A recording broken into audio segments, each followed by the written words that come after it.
వార్తలకు స్వాగతం. ముందుగా ముఖ్యాంశాలు. ఐఐటి మద్రాస్ లో all India research scholars summit 2025లో పాల్గొన్న ముఖ్యమంత్రి Chandrababu Naidu.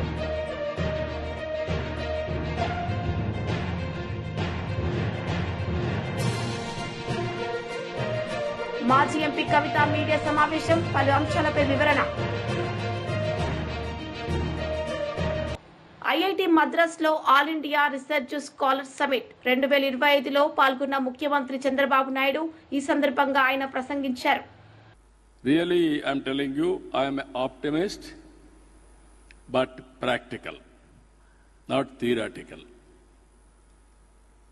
When he came, he has seen all these things at the time, beginning of high-tech city, beginning of pharma, beginning of biotechnology, all these things. When he heard about my ideas, all these things, he said, politicians cannot talk like this. He's a mad guy. These are all impractical things he's talking.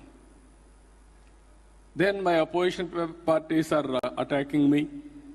What are you doing? Then I can't do anything. Kept it. Then that man has become Prime Minister in Switzerland. I went to Davos after 5 years. Then he told me, he apologized me by confessing, I never expected India.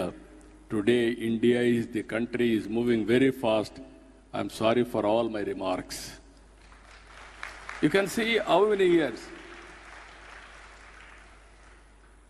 Even in one more experience for you, Singapore PM, Goh Chang Tan, he came.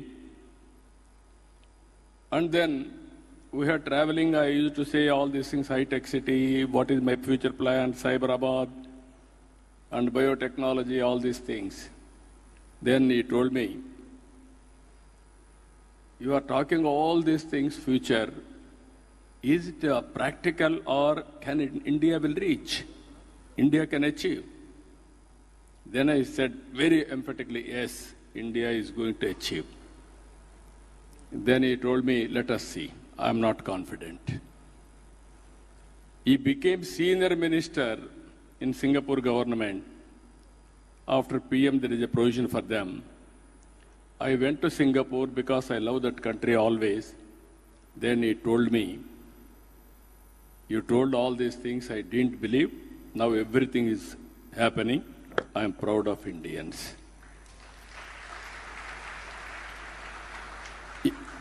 Singapore is built by Tamilians. Be clear. More than 15-20% are Tamilians. Ministers are, even president of Singapore now, Tamil origin. So, Indians are performing extremely well all over the world till yesterday. Today, I am proud to say India also is performing extremely well. We are having a right time, right leader for the nation, that is Narendra Modi ji. Very stable leader, consistent policies for the 11 years. Now, we are growing at the rate of 6 to 7%, but India is capable of growing double digit. 14 to 19, we are able to grow 13.5%. Today, I am planning to grow at the rate of 15% by using technology in a big way.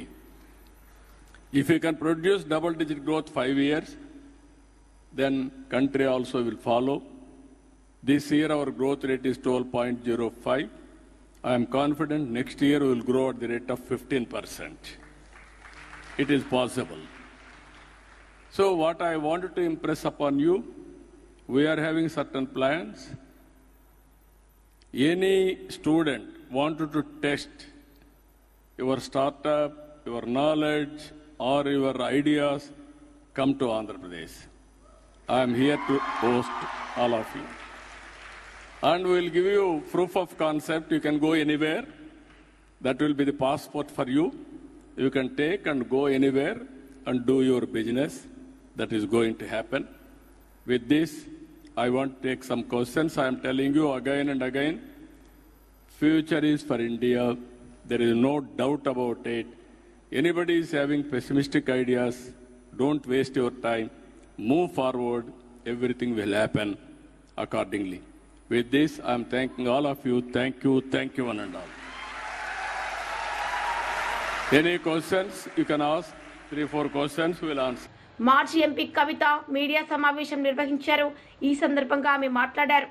ఉంటాయి వీటన్నిటిలో కూడా చాలా సక్సెస్ఫుల్గా ఈసారి BRS party మండలి సభ్యులందరం కూడా చాలా చురుకుగా పాల్గొనడం జరిగింది. ప్రత్యేకించి మండలి ప్రారంభమయ్యే ముందు ప్రతిరోజు ఉదయం కూడా ఒక్కరోజు కూడా వేస్ట్ చేయకుండా మొదటి రోజు పసుపు పంటలు మరి వాటికి మద్దతు ధరకు సంబంధించిన అంశం, రెండవ రోజు మిర్చి రైతులకు సంబంధించి వారు పడుతున్నటువంటి కష్టాల గురించి, మూడవ రోజు రాష్ట్ర వ్యాప్తంగా పంట నష్టం జరిగింది, దాని మీద ప్రభుత్వం ఆదుకోవాలని చెప్పినటువంటి అంశం, అట్లానే ఆడపిల్లలకు స్కూటీలు ఇస్తామని చెప్పి మీరు ఇవ్వనటువంటి అంశం, అట్లానే ఫీజు రీఎంబర్స్మెంట్ మీద ఇంకొక రోజు, తులం బంగారం మహిళలకు ఇస్తామని చెప్పి ఇవ్వనటువంటి అంశాన్ని ఇంకొక రోజు, రైతు రుణమాఫీ మీద ఇంకొక రోజు, రైతు భరోసా మీద ఇంకొక రోజు, ఇట్లా ప్రతిరోజు కూడా ఒక అంశాన్ని తీసుకొని ఒక వినూత్న రీతిలో ప్రదర్శన చేసి ప్రభుత్వం యొక్క దృష్టిని ఆకర్షించి తద్వారా ప్రజల సమస్యల పరిష్కారం కోసం మా వంతు ప్రయత్నం మేము చేయడం జరిగింది. మరి అంతేకాకుండా ఈసారి మండలిలో గవర్నర్ ప్రసంగం నుంచి మొదలు పెడితే ఆ రోజు నుంచి కూడా మండలిలో మేము ప్రొటెస్ట్ చేసినాం ప్రభుత్వం మీద. గౌరవ ముఖ్యమంత్రి గారు మాట్లాడడానికి వచ్చినప్పుడు అంతకుముందు వారు మా నాయకుడు కేసీఆర్ గారి పైన చేసినటువంటి అనుచిత వ్యాఖ్యలకు ప్రొటెస్ట్ చేయడంతో ఈ సభ ప్రారంభిస్తే చివరి రోజు కూడా మరి ఫీ రీఎంబర్స్మెంట్ విషయంలో ప్రభుత్వం నుంచి ఒక నిర్దిష్టమైనటువంటి జవాబు మేము రాబట్టగలిగినాం. ఇది కేవలం బీఆర్ఎస్ పార్టీ మండలి సభ్యులందరూ చేసినటువంటి పోరాటం అని చెప్పి నేను బలంగా నమ్ముతా ఉన్నాను. ఇన్ని రోజులు ఫీ రీఎంబర్స్మెంట్ మీరు 8,000 కోట్లు ఇవ్వాలంటే జవాబు చెప్పినటువంటి ప్రభుత్వం మొన్న మండలిలో గౌరవ ముఖ్యమంత్రి గారు 12 నెలలలో పాత అప్పులను నెలకింత అని తీరుస్తామని చెప్పి కొత్తగా ఇవ్వాల్సిన ఫీ రీఎంబర్స్మెంట్లు ఆన్ ద స్పాట్ ఎప్పటికప్పుడు పేమెంట్ చేస్తామని చెప్పి మండలి సాక్షిగా వారు మాట ఇవ్వడం జరిగింది. మరి మండలిలో జవాబు రాబట్టగలిగినటువంటి మేమందరం వారు ఇచ్చినటువంటి మాట పూర్తి చేసేంత వరకు కూడా వారిని ఎండగడుతూనే ఉంటాం, ప్రజాక్షేత్రంలో వారిని వెంటాడుతూనే ఉంటామని ఈ సందర్భంగా తెలియజేస్తా ఉన్నాం. అట్లానే ఈ సెషన్స్ ప్రత్యేకించి మన రాష్ట్ర చరిత్రలో నిలిచిపోయేటటువంటి సెషన్స్. ఎందుకోసం చెప్తా ఉన్నామంటే బీసీలకు సంబంధించి 42% విద్యా ఉద్యోగ రాజకీయ పరంగా రిజర్వేషన్లు తెచ్చేటటువంటి బిల్లు ప్రవేశపెట్టుకోవడం చరిత్రలో నిలిచిపోతుంది. అట్లానే ఎస్సీ వర్గీకరణకు సంబంధించి ప్రవేశపెట్టినటువంటి బిల్లు కూడా చరిత్రలో నిలిచిపోతుంది. ఈ రెండిట్లో కూడా ఈ 2 బిల్లులు సాకారమై అసెంబ్లీకి రావడం వెనుక కూడా బీఆర్ఎస్ పార్టీ నిరంతర పోరాటం ఉందన్న విషయాన్ని ఈ సందర్భంగా ప్రజలకు గుర్తు చేస్తూ ఉన్నాం. అదేవిధంగా ఈ సెషన్ మరొక అంశానికి కూడా చరిత్రలో నిలిచిపోతుంది. కాకపోతే అది కొంత బ్లాక్ డేగా నిలిచిపోతుంది. అసెంబ్లీ సాక్షిగా గౌరవ ముఖ్యమంత్రి గారు మహిళలను ఉద్దేశించి మాట్లాడినటువంటి పరుషమైనటువంటి పదజాలం ఇంతకుముందు ఎన్నడూ ఏ ముఖ్యమంత్రి గారు మాట్లాడనటువంటి అసభ్యకరమైనటువంటి భాషను ఈ ముఖ్యమంత్రి గారు అసెంబ్లీలో మాట్లాడడం కూడా చరిత్రలో తప్పకుండా నిలిచిపోతుంది. మరి అక్కడ స్పీకర్ గారు వాటిని రికార్డ్స్లోంచి తొలగించుంటే నేను చెప్పలేను, కానీ లేకపోతే మాత్రం చరిత్రలో ఒక నల్ల మరకగా ప్రజాస్వామ్యంలో నిలిచిపోతుందన్న విషయం చెప్పక తప్పని పరిస్థితి. ఇక ఇక్కడ అక్కడ బీఆర్ఎస్ పార్టీ కౌన్సిల్లోనూ అసెంబ్లీలోనూ ఎంత ప్రశ్నించినా ప్రభుత్వం జవాబు చెప్పకుండా పారిపోయినటువంటి అంశం ఏంటంటే అప్పులకు సంబంధించినటువంటి అంశం. మాటి మాటికి కేసీఆర్ గారి మీద మీరు 7 లక్షల కోట్లు అప్పు చేసిరని ఒకరోజు, 6 లక్షల కోట్లు అప్పు చేసిరని ఒకరోజు, 8 లక్షల కోట్లు అప్పు చేసిరని ఇంకొక రోజు, ప్రభుత్వంలో ఉన్నటువంటి పెద్ద మనుషులందరూ కూడా రోజుకొకటి వాళ్ళకి ఇష్టం వచ్చినటువంటి నంబర్ యాడ్ చేసుకొని మా మీద దాడి చేసింది. అది ఎన్నికల ముందుకు జరిగినటువంటి దాడి, ఎన్నికల తర్వాత కూడా అదే దాడిని వాళ్ళు కొనసాగిస్తూ ఉన్నారు. ఇవాళ అధికారంలోకి వచ్చిన తర్వాత నిజానికి చాలా ప్రశాంతంగా పరిపాలన చేసుకోవచ్చు, కానీ బీఆర్ఎస్ పార్టీ వారిని ప్రశ్నిస్తున్నటువంటి వైఖరితోని వారు బాగా ఫ్రస్ట్రేషన్కి లోనై ఇంకా కూడా తప్పులు చెప్తా ఉన్నారు అప్పుల విషయంలో అన్న విషయం ప్రజలకు తెలియజేస్తా ఉన్నాం.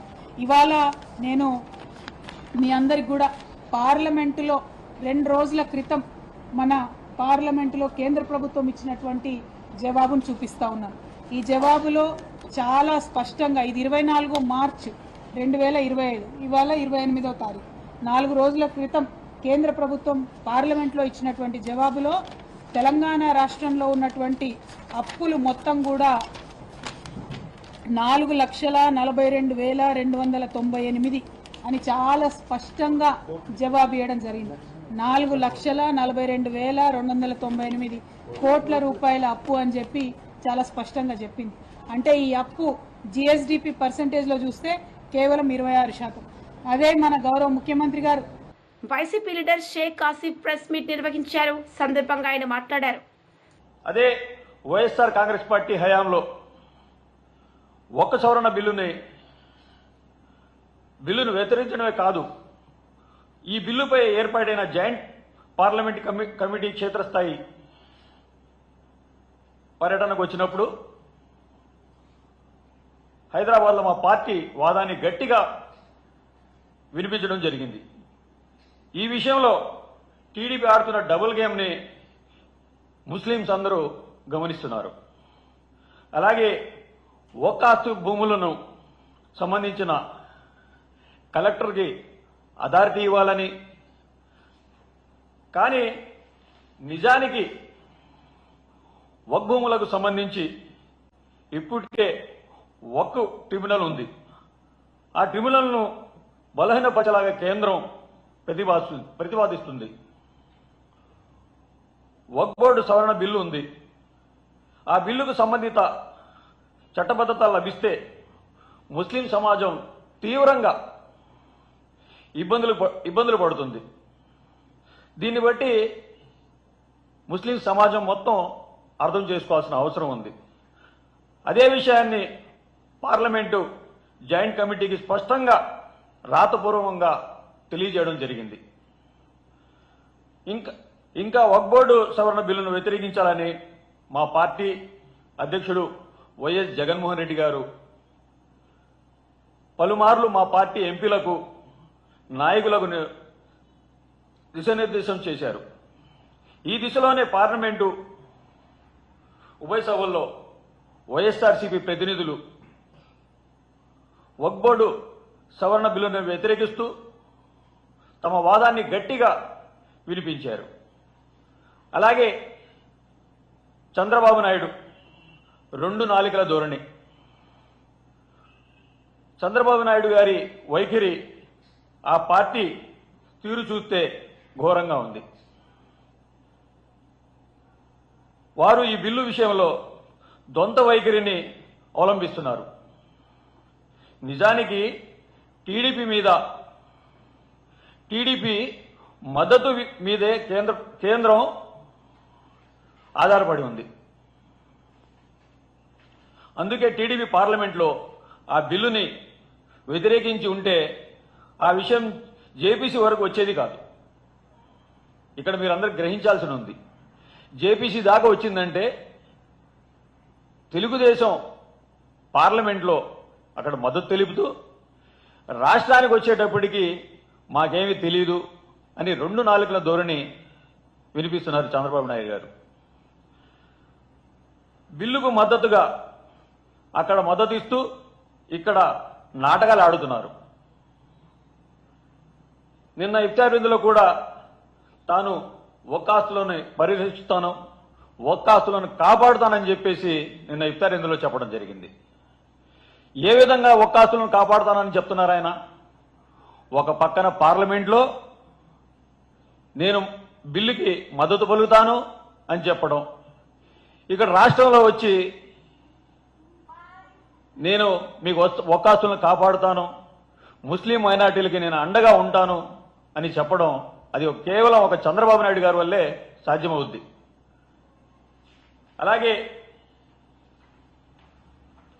ముస్లిం మైనార్టీ రిజర్వేషన్ కల్పించడమే కాకుండా వారి పిల్లలకి పూర్తి ఫీజు రిమెంబర్షన్ అమలు చేయడం జరిగింది. పార్టీ పదవుల్లో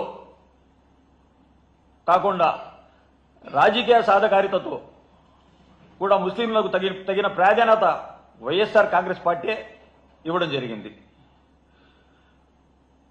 2019 ఎన్నికల్లో 4 మైనార్టీలను ఎమ్మెల్యేలుగా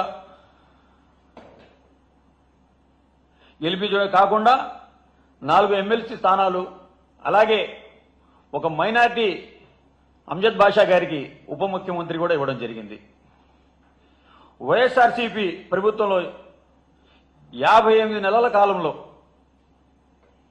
ముస్లిం మైనార్టీలకు వివిధ పథకాల కింద నేరుగా బటన్ నొక్కి వారి ఖాతాలో జమ చేసిన ఘనత గౌరవ మాజీ ముఖ్యమంత్రి వైఎస్ జగన్మోహన్ రెడ్డి గారికి దక్కుతుంది. మొత్తం దాదాపు 13,613 కోట్ల రూపాయలు ముస్లిం మైనార్టీల సంక్షేమం కోసం జగన్మోహన్ రెడ్డి గారు వాళ్ళ ఖాతాల్లోకి జమ చేయడం జరిగింది. మరోవైపు నాన్ డిబిట్ పథకాలంటే ఇళ్ల స్థలాలు, విద్యా కానుక, సంపూర్ణ పోషణ వంటివి లెక్కేస్తే మరో 10,800 కోట్లు, అంటే ఆ 58 నెలల కాలంలో మైనార్టీలకు మొత్తం 24,413 కోట్లు ఇవ్వడం జరిగింది. అలా వైఎస్ఆర్సీపీ ప్రభుత్వంలో 24,000 కోట్ల పైచీలుక మైనార్టీలకి సంక్షేమం కోసం ఖర్చు పెడితే, అంతకుముందు 5 ఏళ్ల పాలనలో టీడీపీ ప్రభుత్వం అందుకోసం చేసిన ఖర్చు కేవలం 2,665 కోట్లు మాత్రమే. ఇక్కడ గ్రహించాల్సి ఉంది, జగన్మోహన్ రెడ్డి గారి ప్రభుత్వంలో 24,000 కోట్ల రూపాయలు పైచీలకు ఇస్తే చంద్రబాబు నాయుడు గారి హయాంలో 2,665 కోట్ల రూపాయలే ఖర్చు చేయడం జరిగింది.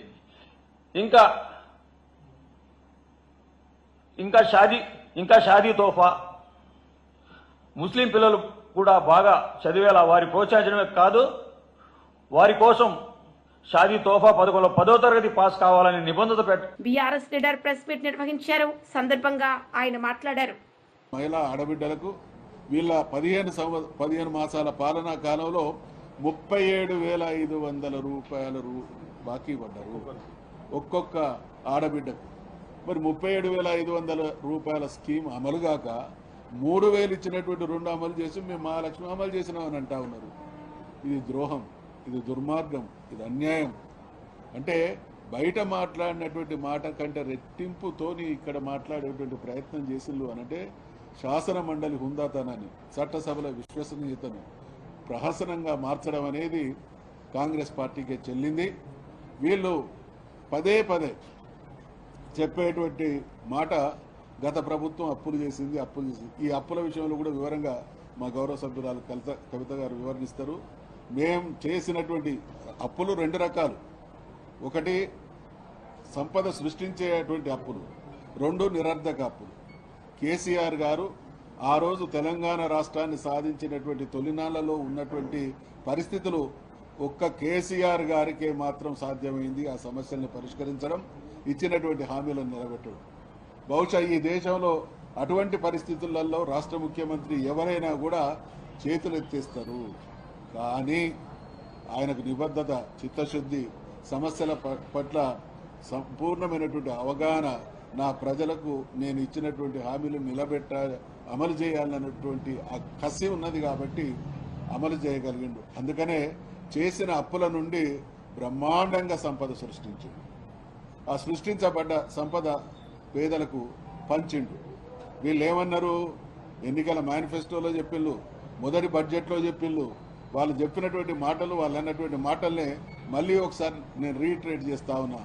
వాళ్ళన్న మాట ఏంటంటే, గత ప్రభుత్వం చేసినటువంటి తప్పులు తెలుసు, అప్పులు తెలుసు, మాకు సుదీర్ఘమైనటువంటి పాలన అనుభవం ఉన్నది, ఈ దేశాన్ని పాలించినటువంటి అనుభవం ఉన్నటువంటి పార్టీగా మళ్ళీ మేము చెప్తున్నాం, ఇచ్చినటువంటి ప్రతి హామీని అమలు చేసి చూపిస్తామనేటువంటి మాట మాట్లాడి ఇవాళ సంపద సృష్టించేటువంటి కనీస సోయి లేక ఎదుటి వాళ్ళ మీద దుమ్మెత్తి పోసి చేయని అప్పులను కూడా చేసినట్టుగా చిత్రీకరించి ప్రభుత్వాలు నడిపేటువంటి క్రమంలో కొన్ని వర్గాలకు కొన్ని బకాయిలు పెండింగ్ బిల్స్ ఉంటాయి. ఆ బిల్స్ను కూడా నిన్న ఇవాళ మళ్ళీ కొత్త కోణం ఎత్తుకున్నారు. 7 లక్షలు కాదు 8 లక్షలు పాత అప్పుల బిల్లుల పేమెంట్ కూడా అప్పులుగా చూపించేటువంటి నిర్వాకానికి ఒడిగడుతున్నారు అని అంటే, ఇచ్చినటువంటి హామీలను నిలబెట్టేటువంటి నైతికత లేక, ఇచ్చినటువంటి హామీలను నిలబెట్టేటువంటి ఆ సంపద సృష్టించేటువంటి మార్గాలను వెతికి పుచ్చుకోక అన్ని రకాల వైఫల్యాలను ఎదురుదాడి ద్వారా ఎదుటి వాళ్ళ మీద వేసేటువంటి ప్రయత్నాలు చేస్తూ ఉన్నారు. అందుకనే మనం అందరం కూడా చూసినాం. అంటే మాకు అర్థమైంది ఏంటంటే వాళ్ళు హామీలు ఇచ్చిన వాటికి అనుగుణమైనటువంటి కేటాయింపులు లేవు, కేటాయించిన ఖర్చులు లేవు. ఇది కొన్ని విభాగాలకు కొన్ని రంగాలకు సంబంధించినటువంటి విషయం. ఇక రైతు రుణమాఫీ విషయానికి వస్తే మిగిలింది. వాళ్ళు ఏం చెప్పిండ్రు మొదలు 40,000 కోట్ల రూపాయలు రైతు రుణానికి మేము కడుపు కట్టుకొని, మనసుంటే మార్గం ఉంటుంది. ఏమి డైలాగ్ లేదు, మనసుంటే మార్గం ఉంటుంది, కడుపు కట్టుకుంటాం, అద్భుతాలు సాకారం చేసి చూపిస్తాం అనేటువంటి మాటలు మాట్లాడింది. మరి అదే ప్రభుత్వం చెప్పిన మాట 40,000 కోట్లని, చివరికి కేటాయించింది 30,000 కోట్లు, ఖర్చు చేసింది వాళ్ళు 20 కోట్లు అంటున్నారు. ప్రజాక్షేత్రంలో 14-15,000 కోట్ల అనేటువంటి మాట తేలుతా ఉంది. అంటే 30,000 కోట్లు కేటాయించింది 20,000 కోట్లకే పరిమితం చేసిందంటే 10,000 కోట్ల రూపాయల మోసం చేసిండు రైతాంగానికి. ఈ రకంగా అడుగడుగున వంచనతో శాసన మండలి సమావేశాలు సాగినటువంటి సందర్భంగా చాలా 10 రోజులు మాత్రమే. ఇవాళ మేము తెలంగాణ రాష్ట్ర సమితి బీఆర్ఎస్ కేసీఆర్ నాయకత్వం అంటే మేము ప్రజల్ని నమ్ముకొని రాజకీయం చేసినటువంటి పార్టీ. డెఫినెట్గా అవకాశం వస్తే సభల ద్వారా కూడా న్యాయం చేసే ప్రయత్నం చేస్తాం. సభల ద్వారా పాలన చేసి న్యాయం చేసినటువంటి చరిత్ర కూడా మా పార్టీకి, మా నాయకుడికి ఉన్నది. మరి ఇవాళ ఈ 10 రోజుల మండలి సమావేశాల్లో వార్తలు ముగించే ముందు ముఖ్యాంశాలు మరోసారి. ఐఐటి మద్రాస్ లో all India research scholar summit 2025లో పాల్గొన్న ముఖ్యమంత్రి చంద్రబాబు నాయుడు.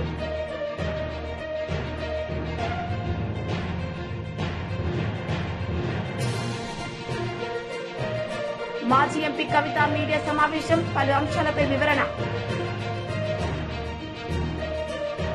ఈ వార్తలు ఇంతటితో సమాప్తం. తిరిగి ప్రసారమయ్యే వార్తల్లో మళ్ళీ కలుద్దాం. అంతవరకు సెలవు. నమస్తే.